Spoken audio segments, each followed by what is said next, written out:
நான் ரொம்ப அவசரப்படுறேங்க. இப்ப நினைச்சு பாக்குறேன் சத்தியமாங்க. அப்பயும் வீட்டுல சொல்றாப்ல போவாதீங்க, சம்பாரிச்ச கை நிக்குமா.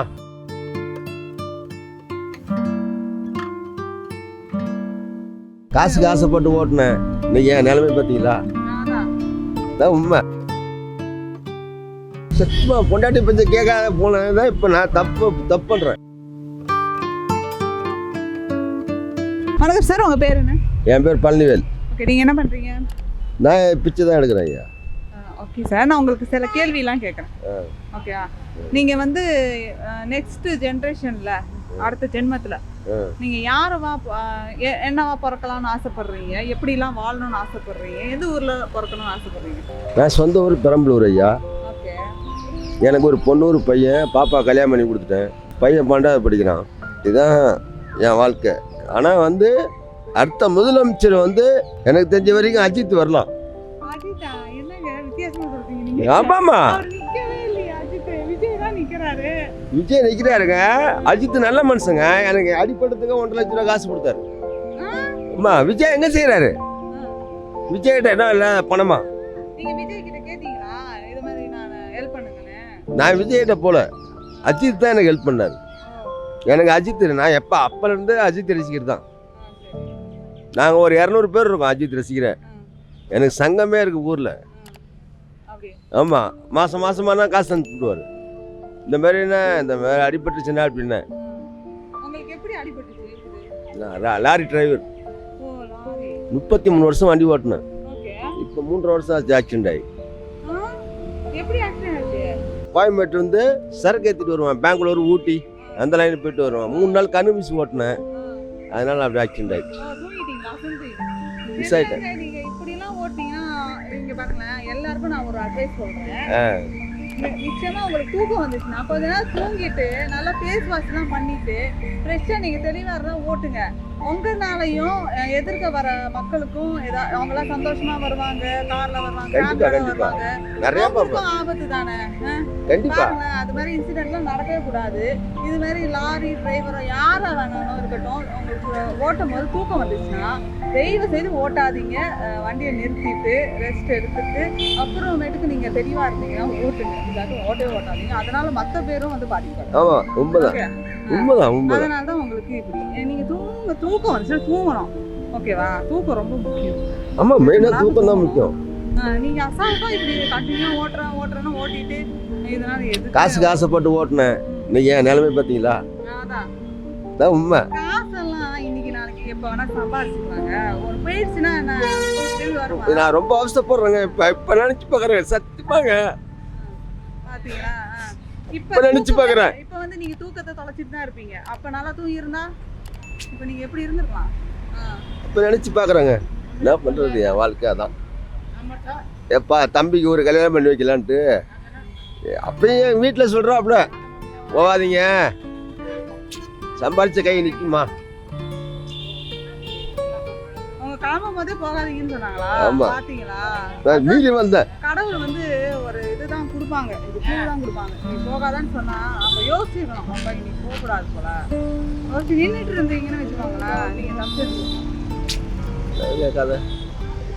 ஆண்டவன் கொடுத்த வெளியே அதுதான் சொல் பேச்சு கேட்கணும். வீட்டை சொல்றவங்களும் கேட்கணும். சத்தியமா பொண்டாட்டி பஞ்ச கேட்காத போனதான் இப்ப நான் தப்பு பண்றேன். ஏதோ கடவுளை ஏதோ 10 ரூபா நல்லவங்களும் நிறைய பேர் இருக்காங்க. அதை கொஞ்சம் யோசனை பண்றவங்க தான் நல்லவங்க. ஆனால் சில பேர் வந்து தண்ணி அடிக்கிறான், அது போகலாம், அங்கே போகலாம், இங்கே போகலாம் அப்படின்னு சொல்லுவானுங்க. அதெல்லாம் வேஸ்ட்.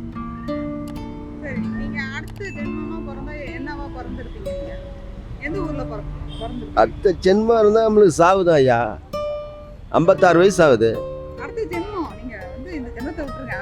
அடுத்த ஜென்மம்னு வந்தா எங்க அப்பா கூட போய் நான் சேர்ந்துடணும். எங்க அப்பா செத்துட்டார்.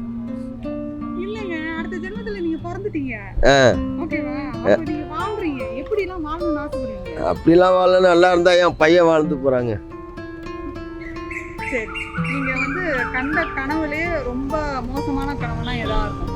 எனக்கு ரொம்ப பிடிக்கிறது வந்து சிவன் தான்.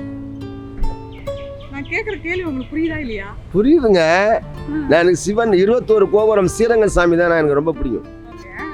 நான் அதில் தான் ரொம்ப வாழ்ந்தவன். ஓகே. இன்னைக்கே அப்படி தான் சொல்லுவேன். ஸ்ரீரங்கம் தான் எனக்கு ரொம்ப பிடிக்கும். சரி. அவங்க கனவுல வந்தாங்களா? கனவுலே எத்தனை பேர் டைம் வந்துட்டாங்க. அது வந்து உங்களுக்கு பிடிச்ச கனவு. பிடிக்காத கனவு இந்த மாதிரி கண்டு கனவு கெட்ட கனவுல நிறைய வருங்க. அதெல்லாம் சொல்ல முடியாது. அந்த டைம்ல மறந்துடுவோம். எனக்கு பிடிச்சதே ஸ்ரீரங்கம் தான். ஸ்ரீரங்கம் கோயிலுக்கு எங்க ஒரு நாள் ஃபுல்லாக சுற்றி பார்க்கணுங்க. அது பெரிய கோயிலுங்க. சரி. இப்போ வந்து உங்களுக்கு வந்து லாட்டரி பிரைஸ் விழுந்துருச்சு. ஓகே, ஒரு 10 லட்சம் விழுந்திருக்கு.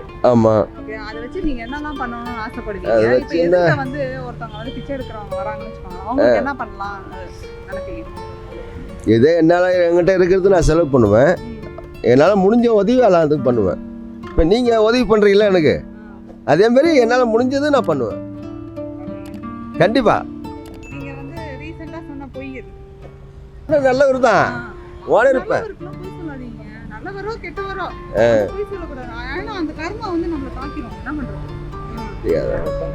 அதான் பொய் சொல்லாமே நம்ம நேர்மையா வாழணும். எவ்வளவு நேர்மையா வாழணும் அவ்வளவு நல்லது. இதை காலையில் ஒரு நியூசிலாந்து பார்ட்டி வந்தது.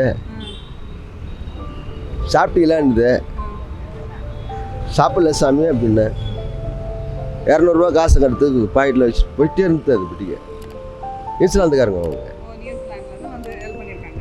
அதான் நம்ம வந்து நல்ல மனுஷங்க நிறைய வச்சுக்கோங்களேன். அது யாரோ மூலமா உதவி பண்ணுவாங்க. நல்ல மனுஷங்க நிறைய பேர் இருக்காங்கங்க. ஆனால் இந்த பிளாட்பாரத்தில் இருக்கிற கேஸ் தான் நிறைய பேர் அந்த மாதிரி பண்ணுறாங்க. சரி, உங்களுக்கு இன்னொன்று ஒரு கேள்வி கேட்குறேன். இப்போ வந்து நீங்கள் ஒய்ஃப் கிட்ட போய் சொல்லியிருக்கீங்களா? போய்கிட்டு ஒரு 10 நாளில் போவேன். கண்டிப்பாக போவேன். இல்லை, பொய் சொல்லியிருக்கீங்களா கேட்குறேன். என் ஒய்ஃப்கிட்ட நிறையா போய் சொல்லிட்டுருக்கேன். காசு சம்பாதிச்சிட்டு வந்தியா அப்படின்னு கேட்பாப்புல. நான் 10,000 5,000 மறைச்சிடுவேன். காசு விஷயத்துலலாம் இவர் பொய்யே சொல்லியிருக்காரு. அந்த மாதிரி தான் இருப்பேன். 10,000 ரூபா சம்பாதிச்சுட்டு வந்தாங்க சமயம் அப்படின்பேன். 5,000 ரூபா மறைச்சிடுவேன். 5,000 ரூபா அவள்கிட்ட கொடுத்துருவேன். ஆனால் ஒய்ஃப்லாம் சூப்பர் பொண்ணு. எனக்கு கிடைச்ச ஒய்ஃப்லாம் தெய்வம். இப்போ நீங்க முன்னாடியே தெய்வம் இருக்கு நினைச்சு தான் இருக்கீங்க. கண்டிப்பா. எப்பவுமே இன்ன வரைக்கும் 21 வருஷம் ஆச்சு எனக்கு கல்யாணம் ஆகி. இன்ன வரைக்கும் நான் வேலைக்கு விட்டதே கிடையாது. இன்ன வரைக்கும் பிச்சை எடுத்தா கூட எடுத்தா ஒரு 5,000 10,000 சேர்த்துட்டு போய் கொண்டு போய் வீட்டில் கொடுப்பேன். இதான் சாமி உண்மை. தேங்க்யூ, நல்லா பேசுனீங்க. ரொம்ப நன்றி.